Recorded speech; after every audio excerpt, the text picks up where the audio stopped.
Primeiramente, bom dia, turmas dos oitavos anos, e um feliz 2021 para todos. Daremos continuidade aos assuntos de matemática e o assunto da aula de hoje é dízimas periódicas.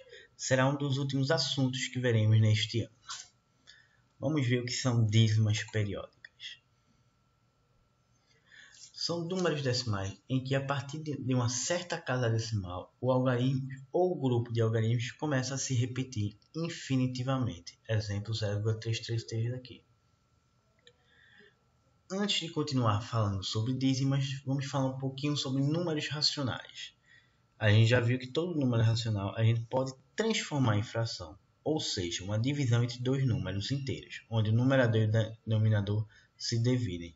E obrigatoriamente o denominador é diferente de zero. Então os números que a gente pode ser escritos na forma de fração, ou seja, números que são racionais. Os naturais, números de 0 para cima, os inteiros, que já inclui os números negativos, sem vírgula, os decimais finitos e as dízimas periódicas. Dízima periódica a gente consegue transformar em fração. E esta fração é chamada fração geratriz. Falaremos sobre ela logo. Vimos aqui uns exemplos de dízimas periódicas e veremos. O período. O período da dízima é o número ou grupo de algarismos que irá se repetir após a vírgula. Por exemplo, 23,565656 e assim por diante. O período é 56, então o número que se repetiu foi 56. Agora, quando a dízima possui alguns algarismos antes deste período, o que isto quer dizer? Que após a vírgula tem números que não se repetem. Vamos ver um exemplo. Ele é chamado de anteperíodo. O exemplo, 12,321559559.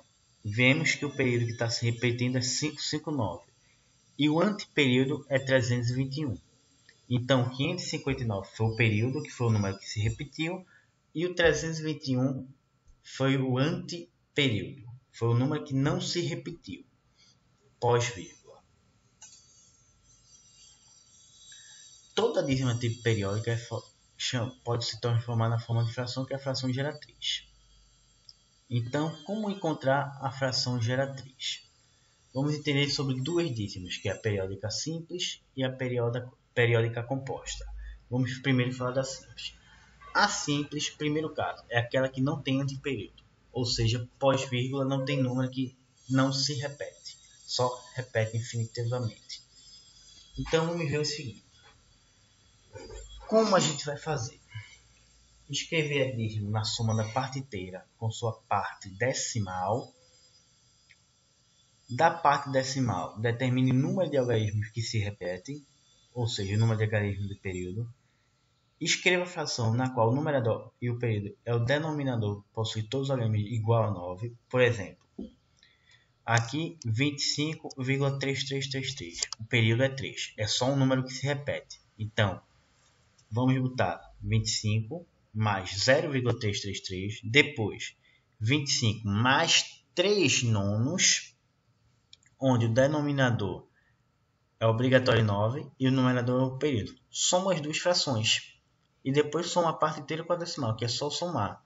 Então, 25 faz o MMC como se embaixo do 25 tivesse 1. 1 em 9, o MMC 9.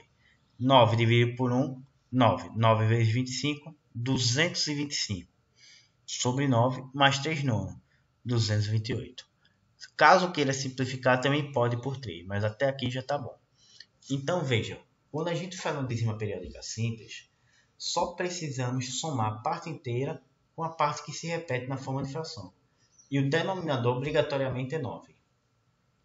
Ou quantidade 9. Por exemplo, se for um número 0,31, são dois números que se repetem. Então, bota 31 sobre 99. Já a dízima periódica composta é aquela que já possui o anteperíodo. E essa é um pouquinho mais complicada. Vamos somar inicialmente do mesmo jeito, fazer a parte inteira mais a parte decimal. um numerador da parte decimal junto com a parte dentro do período, por exemplo, como tem aqui. Ó. Então, como a gente vai fazer? Qual é? Vou direto, por exemplo, 2,12321. Vimos que o que está se repetindo é o 321 e o 12 é o anteperíodo. Já botei aqui de vermelho para vocês. Então, como vai pegar? A parte no numerador vai ser 12.321, 12.321 quer dizer, menos 12, que é o anteperíodo. Então, veja, você vai pegar todo o conjunto, onde tem o anteperíodo e o período junto, formando um número só. E vai subtrair o anteperíodo. E vai botar no denominador a quantidade de 9, que são os números que se repetem, que é o 321, são 3 números, então é 999. E temos quantos algarismos de anteperíodo? 2. Bota 0 no lugar. 0, 0. E a partir de agora, subtrai 12.321 menos 12, 12.309, sobre 99. Veja, essa figura aqui está um pouquinho errada. Vou até ajeitar aqui para vocês, que aqui é 999.000. Então, faz-se a soma de fração do mesmo jeito no fim. 999.000. Aliás, 99.900 vezes 2 mais 12.309 sobre 99.900. Caso queira simplificar, fique à vontade, mas isso aqui já basta. Aqui, fração geratriz. Como vimos, as dízimas periódicas são números racionais. Então, todo número racional pode se transformar em uma fração.